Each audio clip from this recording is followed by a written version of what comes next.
La lluvia caía con suavidad cuando Alejandra estacionó en la entrada circular.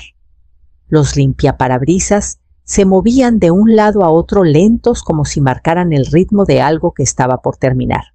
Yo iba en el asiento del copiloto, aferrada a mi chamarra, esa que le faltaba un botón, mirando el edificio de ladrillo claro que se alzaba frente a nosotros. El letrero en la entrada decía: Centro de Rehabilitación y Bienestar, La Esperanza. Un nombre demasiado alegre para lo que realmente era. Te prometo que esto es temporal, dijo Alejandra, poniendo el coche en punto muerto. Su voz tenía ese tono ligero que usaba cuando quería cortar una conversación antes de que empezara. Descansarás unos días. Te ayudarán con la comida y las medicinas. Será bueno para ti. Giré hacia ella.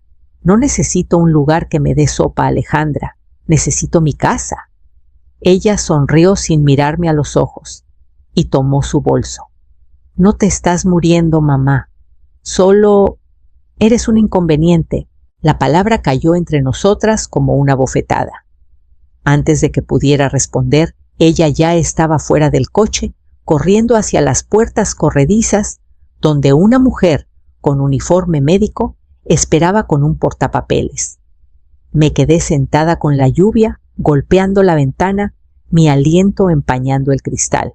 La enfermera abrió mi puerta y habló con ese tono amable y ensayado que se usa con los niños. Vamos a entrar, señora Méndez. Su hija ya arregló todos los papeles. Adentro todo olía a desinfectante y a brillantador de limón. El pasillo era largo y pálido, con puertas abiertas que dejaban ver camas estrechas y flores de plástico. Intenté buscar a tía Alejandra a través del vidrio cerca de la entrada, pero ya estaba en el asiento del conductor hablando por teléfono. El coche se alejó antes de que pudiera levantar la mano. La enfermera me llevó a una habitación pequeña, con un solo buró y una cama pegada a la pared. Estarás cómoda aquí, dijo, dejando el portapapeles en la mesita de noche. Me senté el colchón hundiéndose bajo mi peso. Mis manos temblaban mientras buscaba mi bolsa, pero no estaba. Mi cartera, mi celular, las llaves de mi casa. Todo lo que tenía había desaparecido. La mañana empezó con un golpe en la puerta y el sonido de suelas de goma sobre el linóleo. Una enfermera que no había visto antes entró con una charola avena tibia y un vasito con pastillas que no reconocí. Señora Méndez, es hora de sus medicamentos. Miré las pastillas y luego a ella. No tomo nada más que un ibuprofeno de vez en cuando.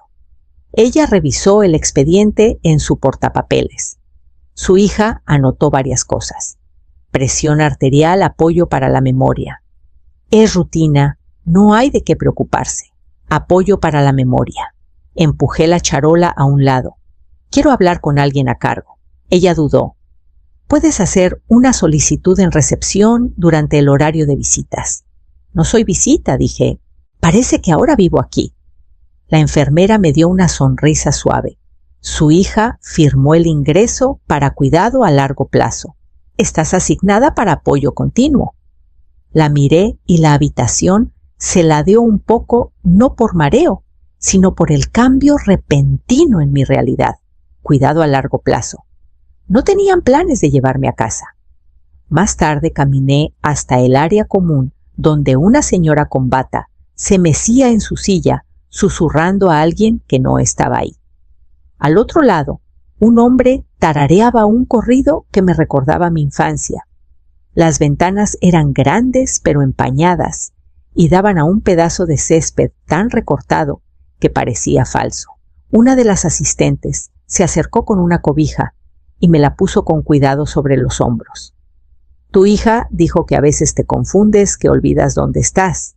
No respondí. No confiaba en que mi voz no se quebrara. Esa tarde pedí prestados un bolígrafo y un cuaderno. La recepcionista dudó, pero me los dio. Me senté junto a la ventana, garabateando nombres, direcciones, números que recordaba. Apenas hace unas semanas, estaba reorganizando la sección de viajes en la biblioteca, planeando plantar tulipanes en mi jardín, llevando pan de plátano al comedor comunitario en la calle Hidalgo.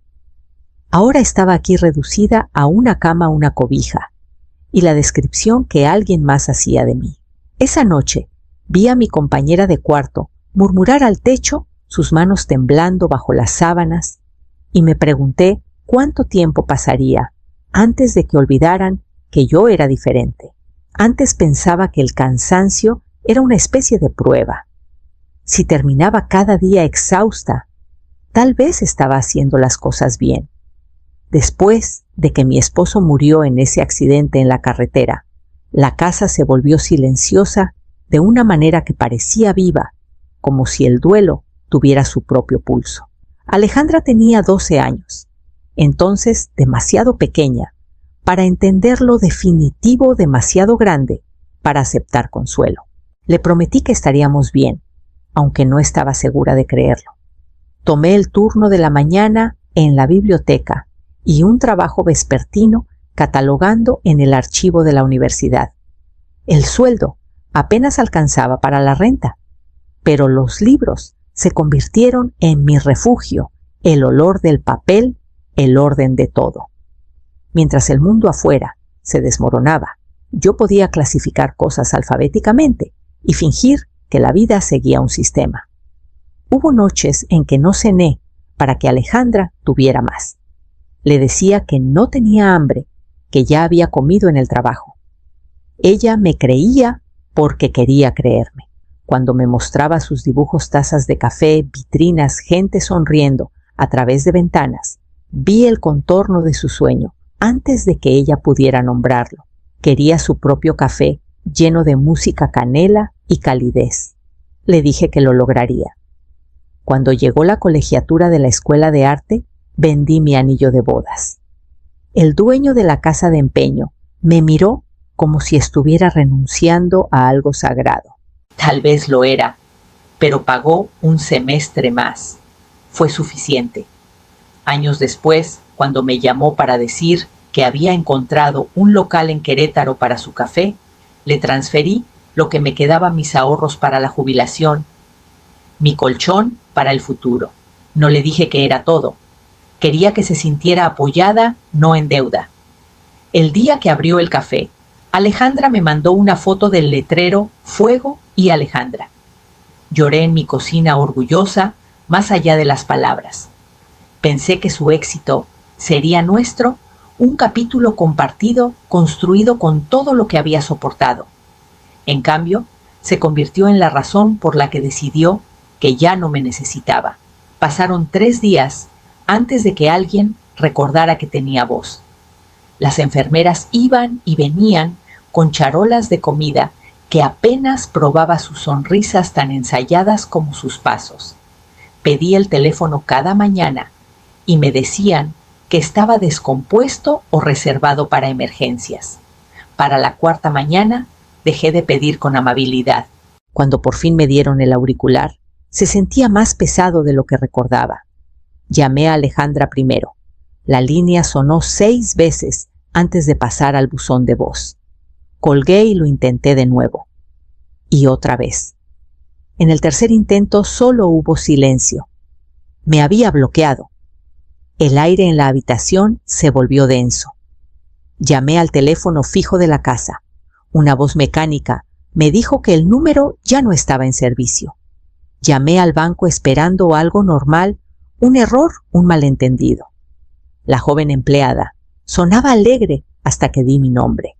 Oh, dijo suavemente. Un momento, señora. Escuché el leve tecleo y la pausa larga que siguió. Parece que hubo actualizaciones recientes en la autorización, dijo. Su hija ahora aparece como titular principal en las cuentas del hogar y del negocio. No puedo dar más detalles sin su permiso. Se me secó la garganta. Y la hipoteca. Otra pausa. Esa propiedad fue refinanciada el mes pasado. La escritura ahora tiene un solo propietario. Le agradecí antes de que terminara. El auricular temblaba en mi mano al colgar. Me senté en la cama, hasta que el reloj del pasillo sonó cada nota hundiéndose más en mi pecho. Esa noche pedí papel y pluma a la enfermera.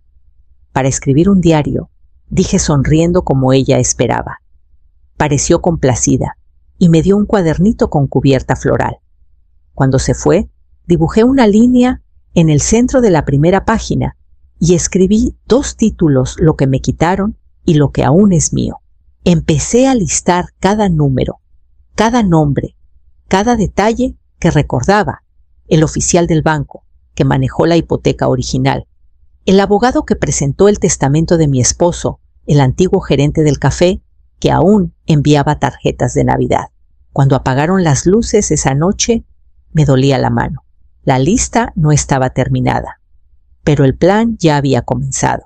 A la 5ª mañana, el conserje vino a arreglar la luz parpadeante sobre mi cama. Era un hombre callado de mediana edad, con la paciencia que viene de escuchar más que hablar. Mientras trabajaba, notó el cuaderno en mi mesita, lleno de mi letra hasta los bordes. «Tú sí que llevas un control», dijo, ajustando el foco. «Vieja costumbre», respondí. Antes manejaba los inventarios de la biblioteca. Me gusta que todo esté en orden.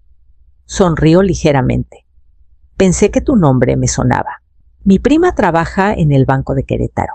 Mencionó a una clienta con el mismo apellido. Dijo que hubo un problema con unas firmas en un préstamo».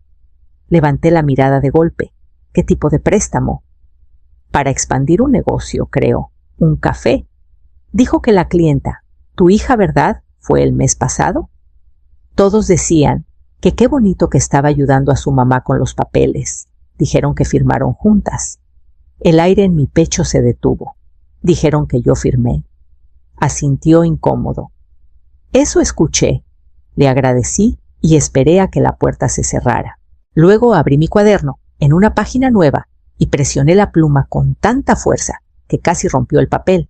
La rabia no llegó como una ola. Llegó fría, precisa, como una lente enfocándose.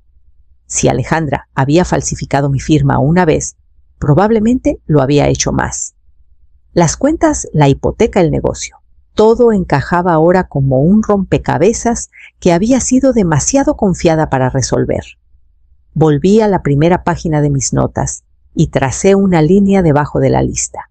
En letras cuidadosas escribí: «Si piensan que estoy confundida, que aprendan cómo se ve la claridad». Cuando el pasillo se silenció y la enfermera nocturna bajó las luces, tomé el teléfono de la mesita.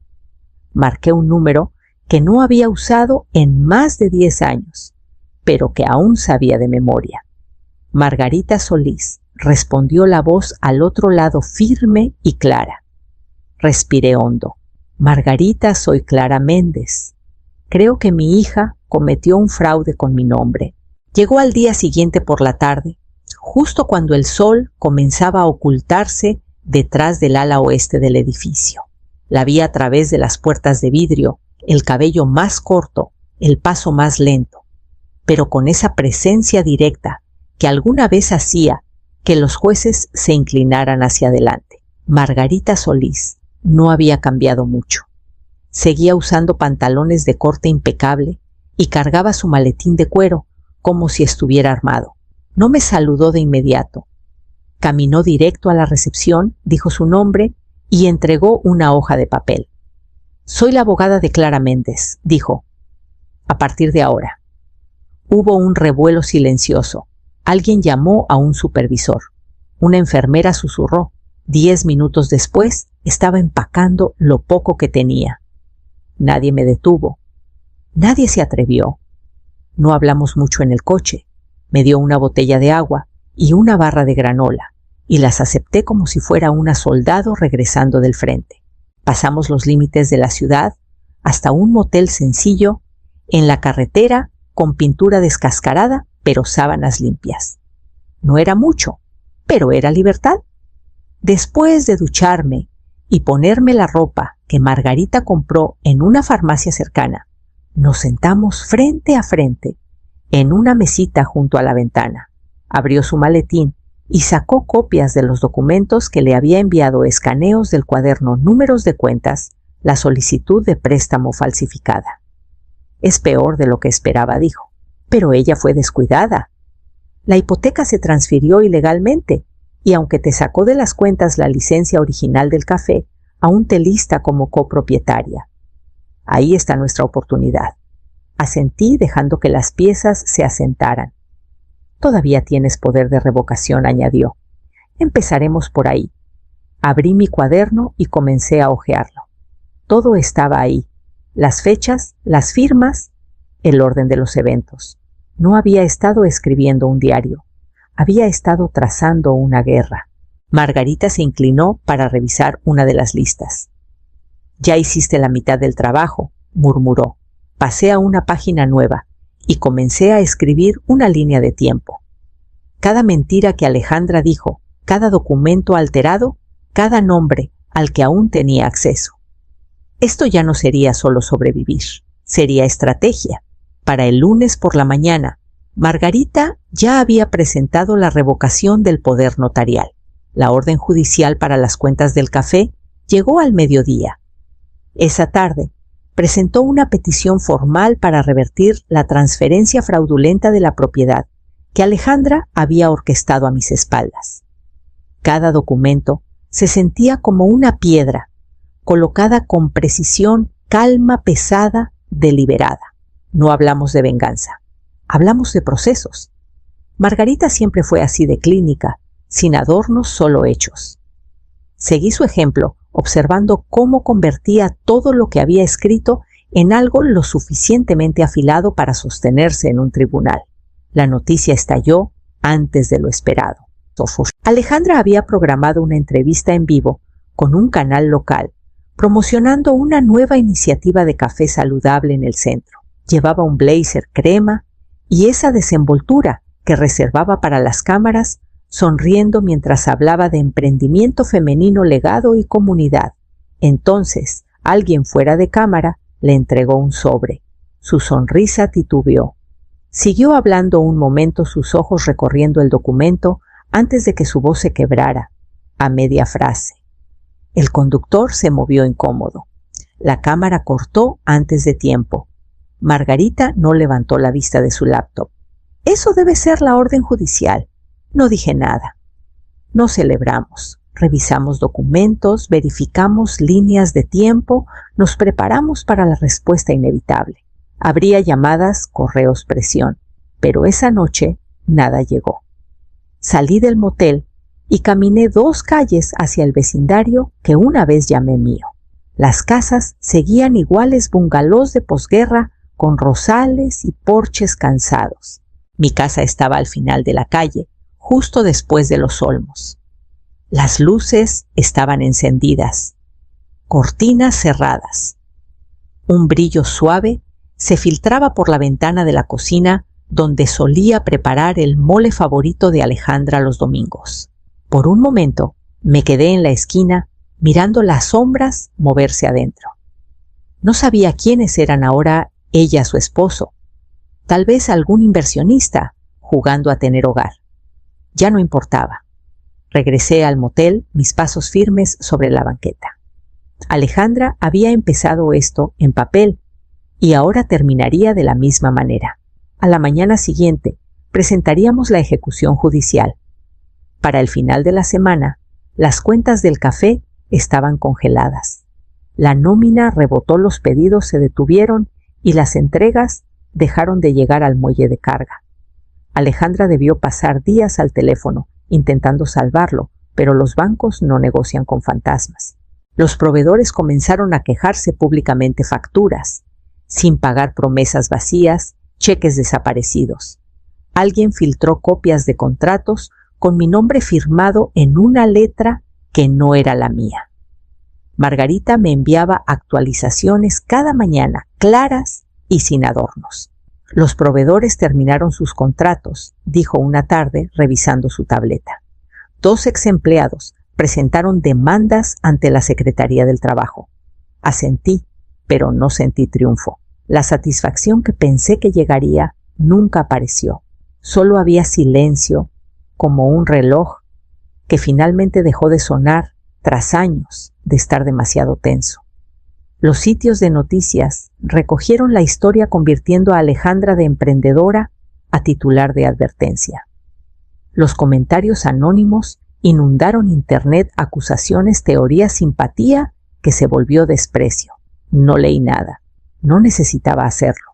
Alguna vez le enseñé todo lo que necesitaba para sobrevivir en este mundo. Aún recordaba el día que llegó de la secundaria llorando, atrapada en una mentira sobre un proyecto escolar que no terminó.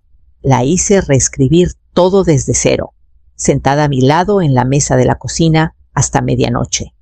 Integridad, le dije deletreándolo lentamente para que lo recordara.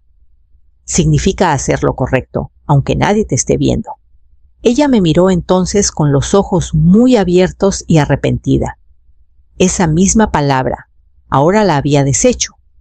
Cuando Margarita confirmó que los fondos del acuerdo regresaron a mi cuenta, pedí un solo retiro. Caminé al centro comunitario a 3 calles de la biblioteca, el mismo donde solía dar clases de lectura.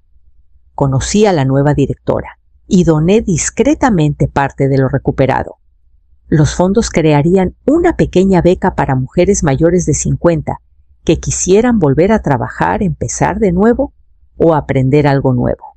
Cuando salí de la oficina, los papeles estaban firmados y la cuenta estaba activa. El resto del plan se encargaría de sí mismo. El tribunal finalizó la ejecución de la propiedad sin resistencia. Alejandra no impugnó la orden. No apareció. Su silencio llegó como una formalidad, una última transacción que no podía reescribir. La casa se puso en venta y se vendió en 3 semanas. Una pareja joven, con 2 niños, firmó los papeles, todos sonrisas y planes, para el fin de semana. Les deseé lo mejor y dejé las llaves en la encimera de la cocina, junto a una nota que solo decía: cuida el jardín.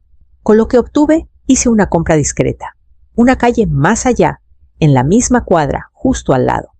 Una casita más pequeña, con un porche estrecho y tejas descoloridas. Recordaba a la mujer que vivía ahí antes. Cultivaba peonías y dejaba panques en los escalones de los vecinos. La casa había estado vacía por meses. La compré en efectivo, sin complicaciones, sin avisar, sin alboroto. Me mudé un miércoles. Margarita ayudó a cargar cajas. Solo traje lo esencial: mis libros, mi tetera, la foto vieja de Alejandra en su graduación. El resto se quedó en una bodega. El primer fin de semana planté rosales a lo largo de la cerca. La tierra era suave, fácil de trabajar.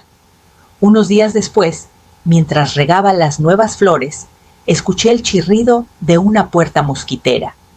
No levanté la vista de inmediato. Dejé que el momento llegara a mí. Cuando giré, Alejandra estaba en su porche con una caja a medio empacar en las manos. Su rostro estaba pálido, demacrado. No habló. Yo tampoco. Por unos segundos nos miramos a través del pequeño pedazo de césped que alguna vez unió nuestras vidas. El silencio entre nosotras estaba lleno de recuerdos, de decisiones, de cosas que no podían deshacerse. No ofrecí un saludo ni un gesto. Solo volví a los rosales y seguí regando. A la mañana siguiente, su camioneta de mudanza llegó al driveway. La vi desde la ventana de la cocina, como alguna vez la vi jugar rayuela en esa banqueta. Se fue antes del mediodía, sin tocar, sin nota, sin despedida. Por la tarde la casa estaba en silencio y regresé a mi jardín sin que nadie me observara. Pasaron semanas. El café nunca reabrió. Alejandra no dio declaraciones, no organizó un evento de despedida, no dejó un mensaje en la ventana. Una mañana apareció un letrero de "se renta" detrás del vidrio y para el fin de semana los muebles adentro habían desaparecido. Nadie preguntó a dónde fue.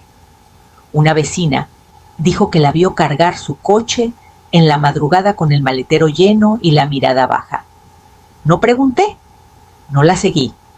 En cambio, volví a las piezas de mi vida que aún encajaban. Me uní a un círculo de lectura en la biblioteca los jueves. Los lunes llevaba panques a los voluntarios del comedor comunitario. Mis rosales florecieron más brillantes este año, un rojo tan profundo que casi parecía terciopelo. Agregué una segunda fila a lo largo de la cerca. Margarita vino una tarde con una carpeta en la mano. Todo adentro estaba firmado, notariado y organizado el fideicomiso finalizado. La propiedad pasaría a la fundación comunitaria local cuando yo faltara para usarse como vivienda transitoria para mujeres mayores que empezaran de nuevo. Mis ahorros, lo que quedaba, sembrarían un fondo para apoyarlas, despensa, clases, transporte, lo que necesitaran para recomenzar. Esa noche me senté junto a la ventana con una taza de té y abrí mi viejo cuaderno, el que había llenado con nombres, números, fechas y una rabia silenciosa. Pasé las páginas lentamente, recordando quién era cuando las escribí. Cerca del final, encontré la primera línea que escribí tras descubrir lo que Alejandra había hecho. Si piensan que estoy confundida, que aprendan cómo se ve la claridad. Taché la palabra venganza escrita debajo. Encima escribí restauración. Dicen que el amor significa perdón, pero ¿y si el perdón significa aprender a vivir sin su disculpa? ¿Cómo es la paz cuando el silencio es lo único que queda por compartir? Cerré el cuaderno, lo guardé en el cajón y dejé que la calma me envolviera como una cobija que yo misma había elegido, no una que alguien más me dio.